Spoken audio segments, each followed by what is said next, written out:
How many grains of sand does it take to make a pile of sand? This question can be answered from many perspectives: philosophical, mathematical, linguistic, and even psychological viewpoints can all offer their own answers. But if we ask how many stars are needed to make a galaxy, the way we think about the problem changes completely. Typical galaxies usually contain hundreds of billions, or even trillions, of stars. For example, the Milky Way is currently believed to contain between 100 and 400 billion stars. Our neighbor, the Andromeda Galaxy, contains more than 1 trillion stars. However, not all galaxies in the universe are this large. There are also many tiny, unremarkable ones, such as some of the satellite galaxies around the Milky Way. So do you know how small the smallest suspected galaxy discovered so far might be? Less than 60 stars. Yes, not 6 billion, not 600,000, but fewer than 60 stars. This suspected galaxy has a diameter of only about 20 light-years. If the Milky Way were a soccer field,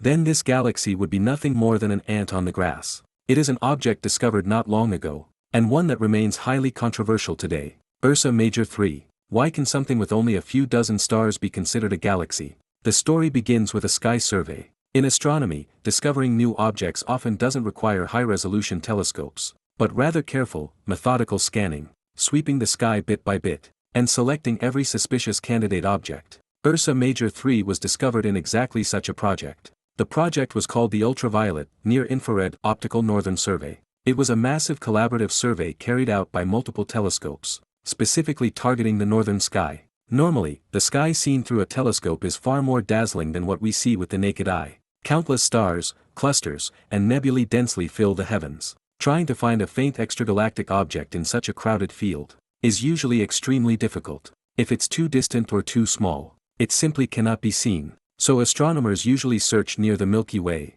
looking for regions where stars appear slightly more concentrated. But when faced with a dense sea of stars, how can we tell which ones are actually related? Scientists use a method called matched filtering. If you are searching for a population of old, metal-poor stars, you can first use color and spectral information to select stars that match those criteria from a vast number of light sources. Then, based on distance, you further select stars whose brightness is consistent. When a small region of the sky contains a group of stars with very similar colors and brightness, they are likely to belong to the same object. Using this method, astronomers in 2024 discovered a tiny group of stars near the Milky Way. At first glance, this cluster looked completely unremarkable. Its diameter was only about 20 light-years, and it contained fewer than 60 stars. Its total mass was only about 16 times that of the Sun. Even for a star cluster, this scale is incredibly small. Not to mention globular clusters, which contain tens or hundreds of thousands of stars. Even ordinary open clusters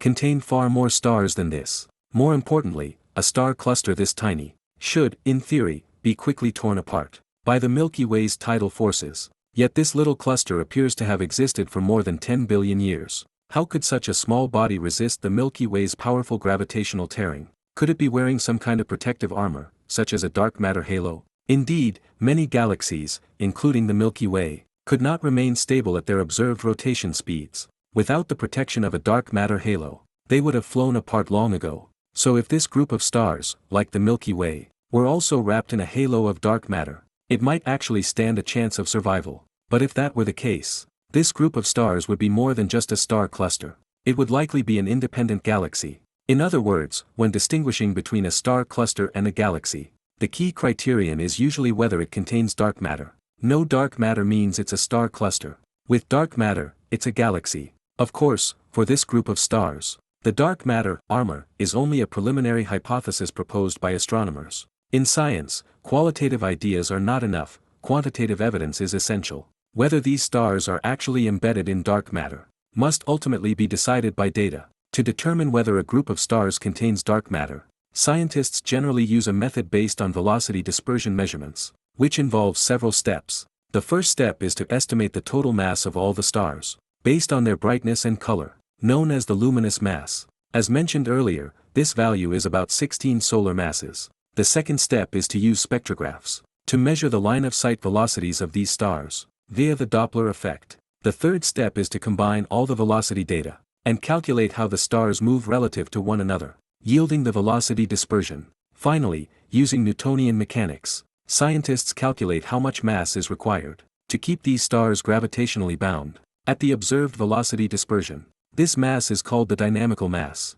and it represents the total mass of the object. If this mass is close to the luminous mass, then there is no need to invoke dark matter. If the mass is significantly larger than the luminous mass, then some hidden component must be providing the extra mass, and dark matter becomes a possibility. So the principle is simple. But what about the actual results? They can only be described as somewhat unsatisfactory. I'm using that word correctly. Broadly speaking, the results are acceptable, but upon closer inspection, the problems are significant. Astronomers selected 11 target stars for the analysis. At this stage, the measured velocity dispersion was indeed quite high, suggesting the presence of a large amount of dark matter. However, a closer look revealed that these stars were not all tightly clustered together. Some of the more distant stars might not actually belong to the system at all, and may have been misidentified as members. So astronomers tried removing one or two of these distant, suspicious stars. The result was dramatic. The velocity dispersion dropped sharply, and the dark matter seemed to vanish. This is a bit like the butterfly effect. A tiny change in the initial conditions can lead to vastly different outcomes. Because velocity measurements alone proved unstable, astronomers tried approaching the problem from another angle. They asked, if Ursa Major III were an ordinary star cluster without dark matter, how long could it survive under the Milky Way's tidal forces? If it could survive long enough, then whether it has dark matter might not matter at all. Computer simulations showed that it would survive for only about 400 million years. Yet the stars in this system are almost all around 10 billion years old. This is like a newly formed idol group that should be full of fresh young rookies, but when you look closely, everyone is a seasoned veteran artist. So this group must have existed for a very long time, never disbanded, and survived until today under the protection of something powerful. If Ursa Major III truly is a galaxy with dark matter, its existence would break the record for the smallest known galaxy, making it the faintest and smallest satellite galaxy of the Milky Way ever discovered. However, in April 2025, a paper published in the monthly notices of the Royal Astronomical Society offered a completely different interpretation. Another research team argued that this object is simply an ordinary star cluster. Using supercomputer simulations, they modeled the entire lifetime of this tiny system. They found that even without dark matter, a small star cluster like this could survive for a very long time. The key factor lay in something previously overlooked: stellar remnants. Since the stars in this system are all around 10 billion years old, many of them must have already died. Whether white dwarfs, neutron stars, or black holes, the combined mass of these stellar remnants is far from negligible. Simulations suggested that these dense remnants account for 3/4 of the total mass of the cluster. Through their own gravity, they tightly bind the remaining stars together. In other words, the hidden mass does not come from dark matter, but from a large population of stellar remnants. The researchers also found that binary star systems can create the illusion of unusually high stellar velocities, artificially inflating the measured velocity dispersion. Simulations showed that if Ursa Major III contains multiple binary stars,